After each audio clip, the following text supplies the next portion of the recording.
The Task Management and Time Blocking Podcast, Episode 3. When your task management system fails, you may feel a sense of letdown. You wanted it to work perfectly, but here you are looking at a reality you never intended. Most of us would feel some negative emotions like guilt or shame. But there's another approach to take altogether, which is based on a new way to think about these failures. What if there were a way to be empowered rather than defeated that has nothing to do with positive thinking? Tune into this episode of the Task Management and Time Blocking Podcast as we solve this challenging problem together. Welcome to the Task Management and Time Blocking Podcast. And welcome back. And if you're new to our podcast, you may not know that we actually follow a format where we attempt to solve a tricky, challenging, or sticky problem in the area of task management and time blocking. So we define the problem in the first part of the podcast, kind of lay it out, and then look at some possible solutions. In this particular episode, I'll be the one who's doing pretty much all the work. There's no guest today. And I'll be taking you through our analysis of the problem and some of the solutions that we've come up with here at Schedule U and Two Time Labs. So let's start with a story. Dejected, Mike realizes that his task management has failed again. This time he forgot to pick up his daughter Michelle from the playground, and by the time he got there, she was sitting all alone on the swings, crying. Nothing like this had happened in years. She seemed to get over it soon enough, but he lay awake that night, racked by feelings of guilt. He remembered a few occasions when he felt neglected as a child, and consequently, he had promised himself never to do this to his kids.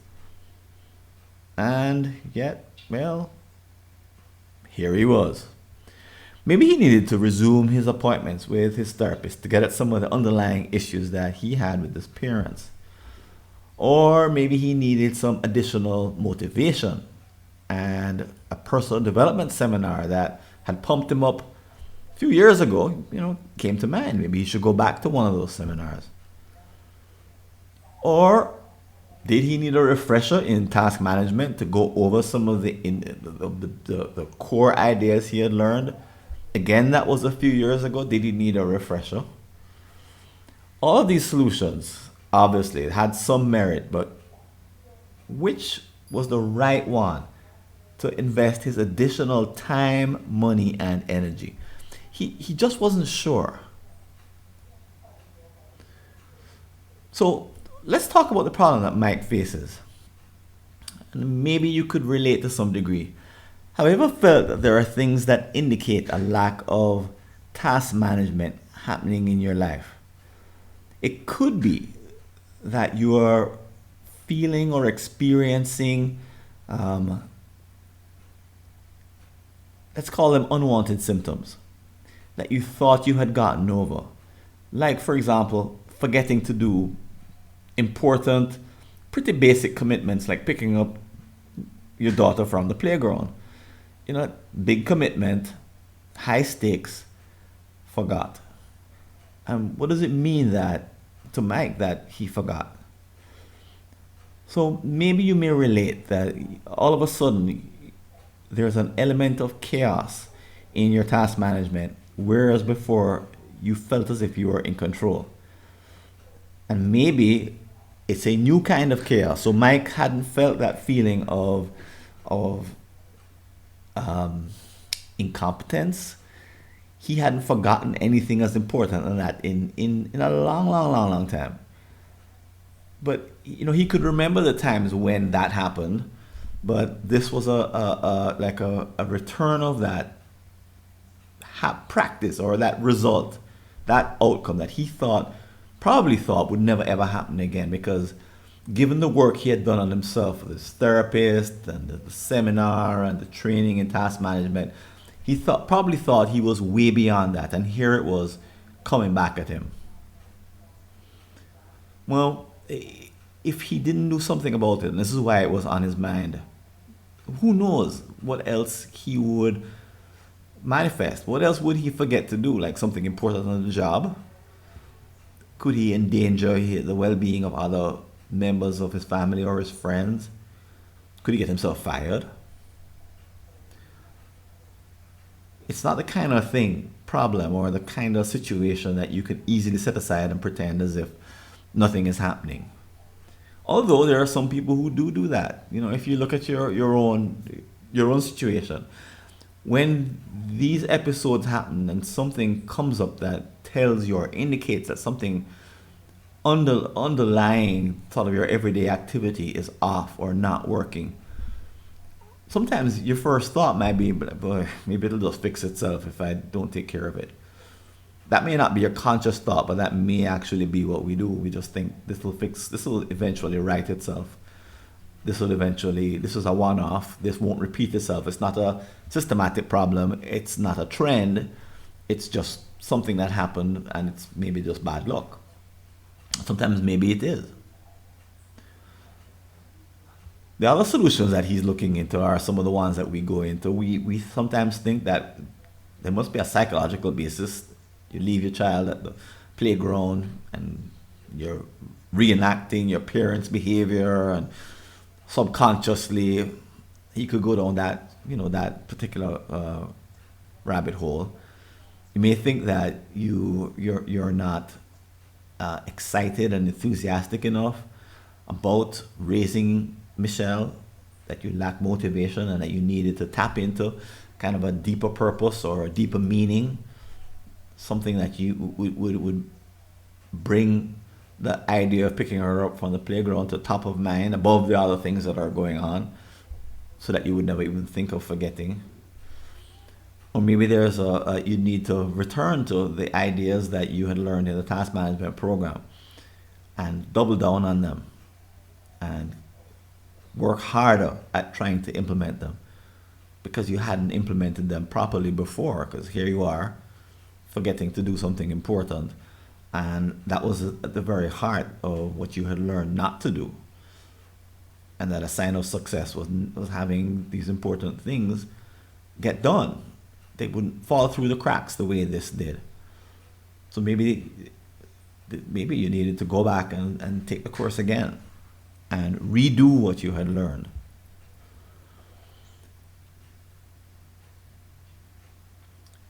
But he was also worried that there are other people that he saw who had the problems like this, who didn't deal with them effectively. And it wasn't that they were bad people, it's just that they didn't know what to do. So some went on vacation thinking that would help.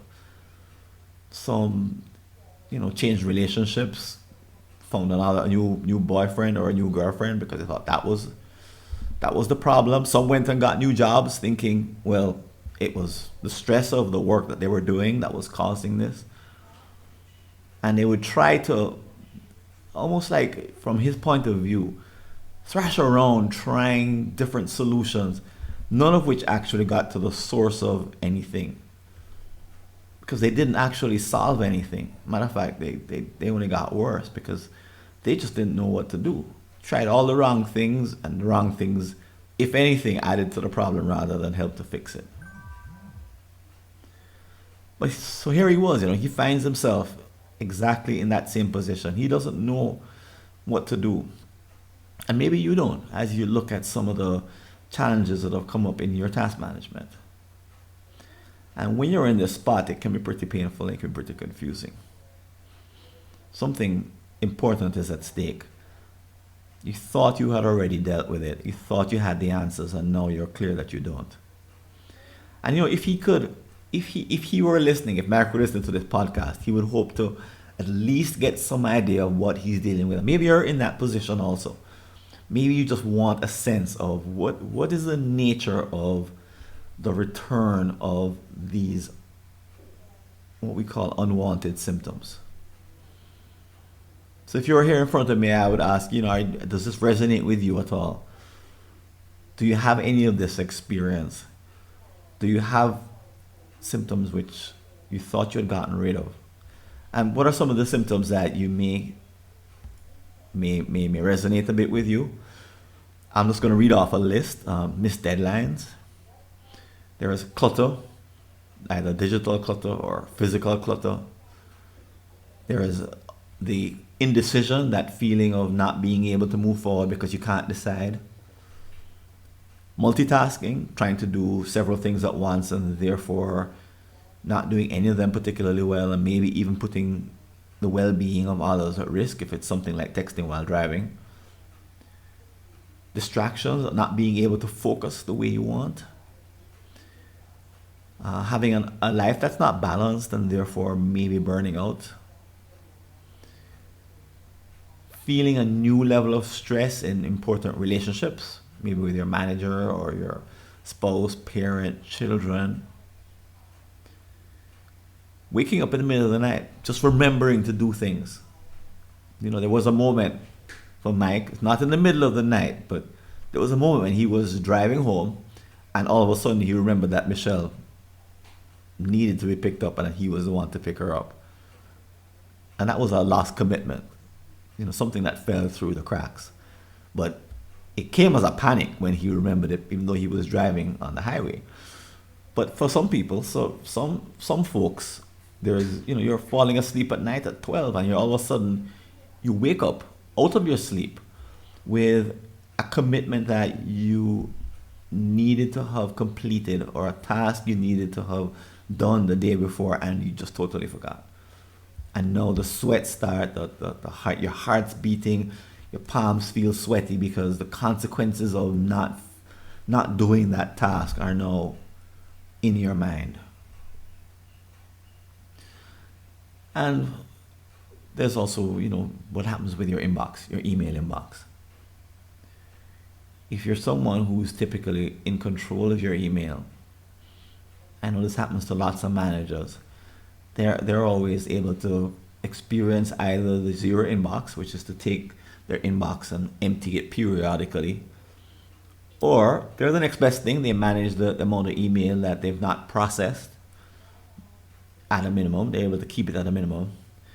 They get promoted and all of a sudden, with 10 people reporting to them, they can't manage. And before they know it, they have 1,000 unread emails or 5,000 unprocessed emails in their inbox waiting for them to come back and do something about them. So these are all what I call unwanted symptoms, or let's give them an even harsher word, defects. So a defect occurs when some result doesn't meet your expectation or level of commitment. So you have a promise to produce at a particular result. You're not able to do it for whatever reason. And it's a defect. It's an unwanted result.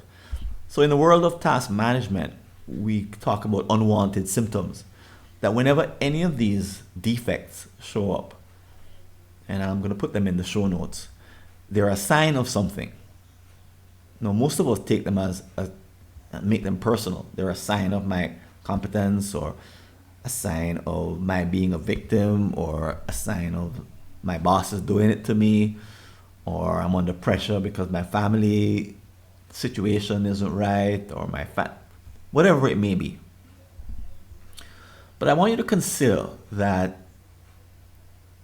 a defect, taken in it's the pure sense of the word, which is that it's an unmet expectation.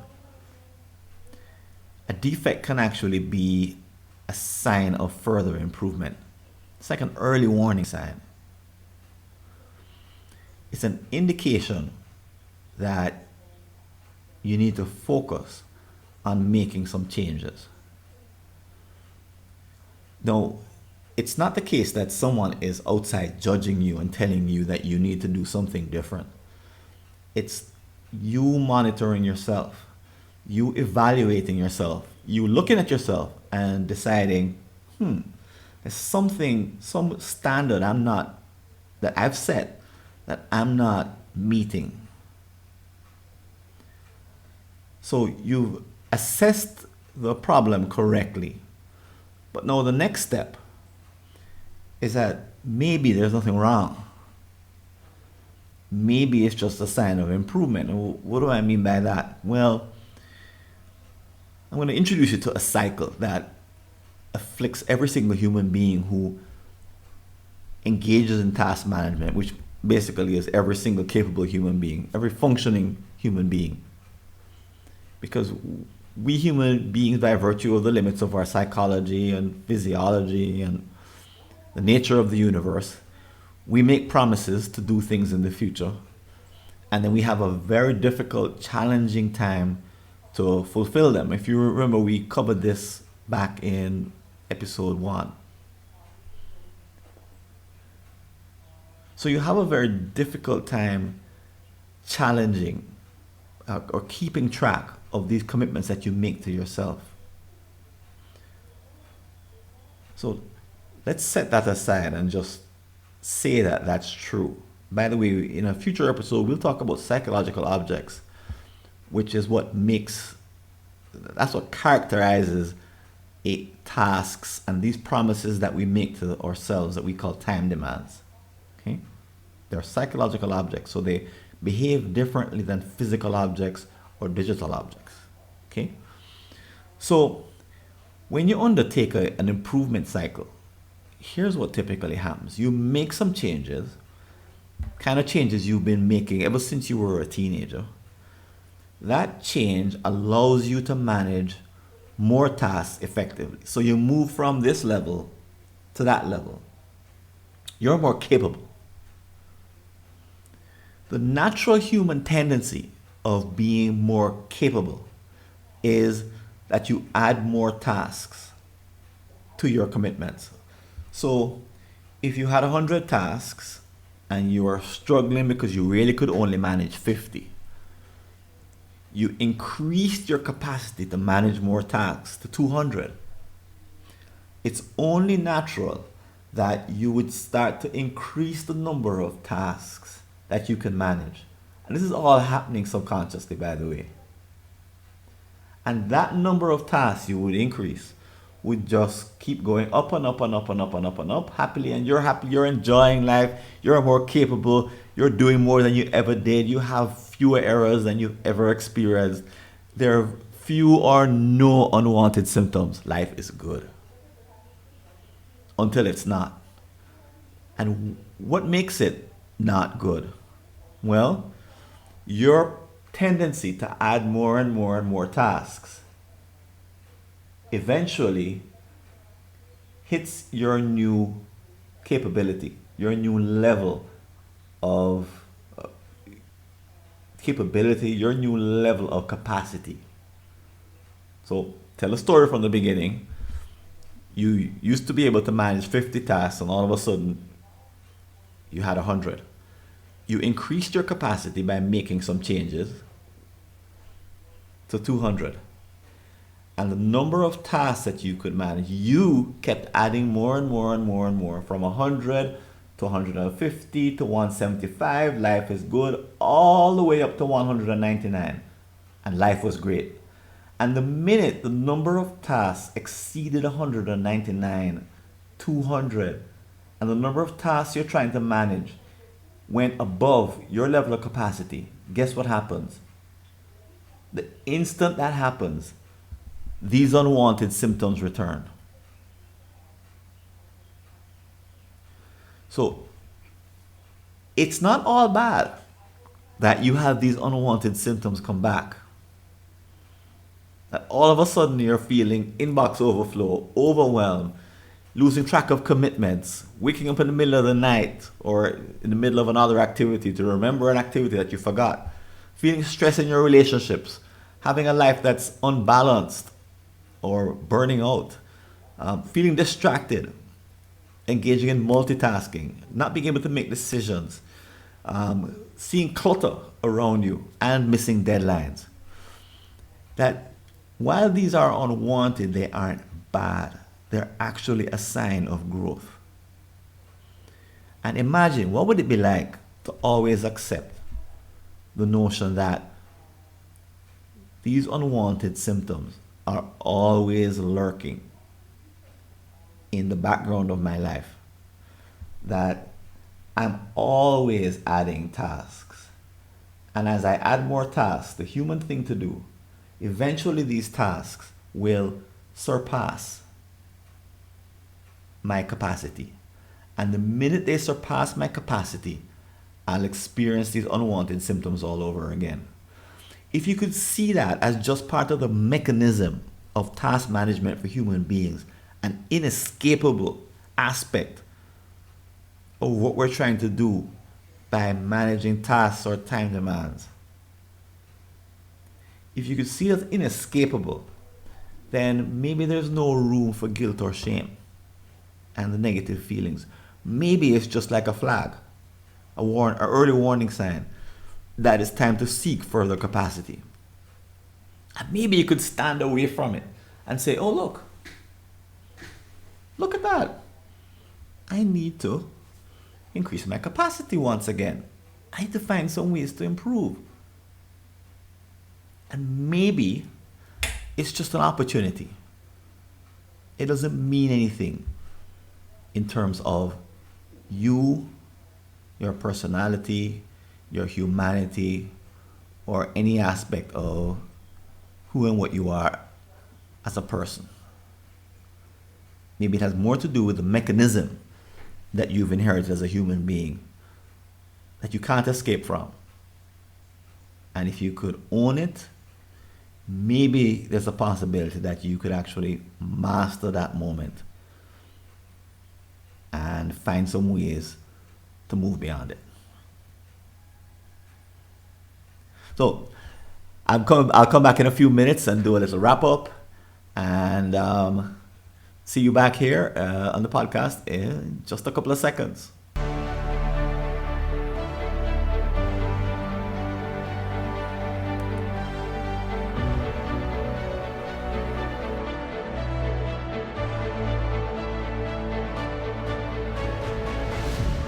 During this episode, did you wonder how many of these unwanted symptoms are forced upon you by the company that you work for? If so, here's a clip from the next episode. Not having, in many cases, really a good understanding how to protect yourself from all these threats, the decision many companies are doing is closing up. Let's close the tools. Let's limit the tools. Let's limit what people or how people can move information among the tools. And it's making work more challenging. That's from my upcoming episode with Augusto Pinaud. And if you want to leave a comment about this episode or any aspect of the work that we're doing here at the Task Management and Time Blocking Podcast, you can go over to www.replytofrancis.info and send me either a message by text or send me a voice message, a voice note. And as you probably know, we have a couple of places that you can interact with other people, talk about this episode. One is at the community, mightytaskers.scheduleu.org, and you'll see the link in the show notes.